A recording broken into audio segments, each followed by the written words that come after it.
कपड़ा नहीं है मात्र वो, एक छोटा सा मेरे दोस्त, लाखों की कुर्बानी ने उस तिरंगे को सींचा है। इसी के साथ शुरू करते हैं भारतीय राष्ट्रध्वज से जुड़े महत्वपूर्ण प्रश्नों को। हमारा पहला प्रश्न है, राष्ट्रीय झंडा कहाँ पर फहराया जा सकता है? सही आंसर है ऑप्शन डी, उपयुक्त सभी। 26 जनवरी 2002 से फ्लैग कोड बदल गया है। अब भारतीयों को कहीं भी किसी भी समय गर्व के साथ झंडा फहराने की आजादी दे दी गई है।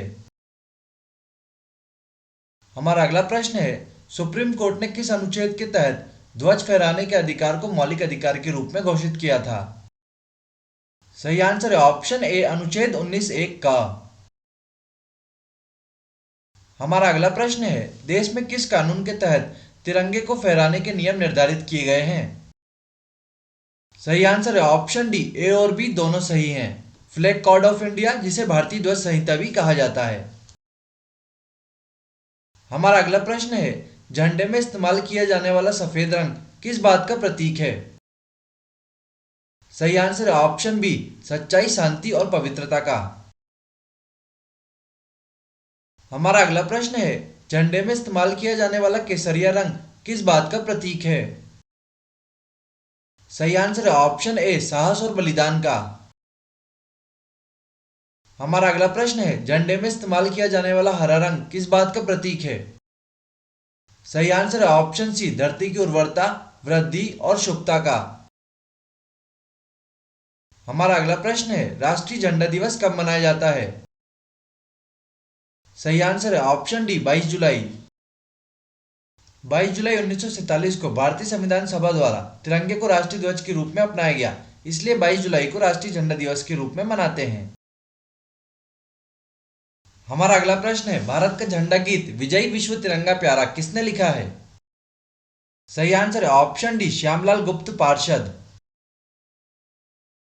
हमारा अगला प्रश्न है, राष्ट्रीय ध्वज को आम लोगों को फहराने की अनुमति कब प्रदान की गई? सही आंसर है ऑप्शन ए, 26 जनवरी 2002।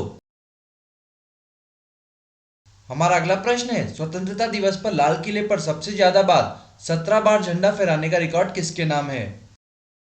सही आंसर है ऑप्शन डी, जवाहरलाल नेहरू। स्वतंत्रता दिवस 15 अगस्त के दिन प्रधानमंत्री के द्वारा लाल किले पर ध्वजारोहण किया जाता है। हमारा अगला प्रश्न है, भारत के वर्तमान राष्ट्रीय ध्वज तिरंगा का डिजाइन किसने तैयार किया था? सही आंसर है ऑप्शन डी, पिंगली वेंकैया।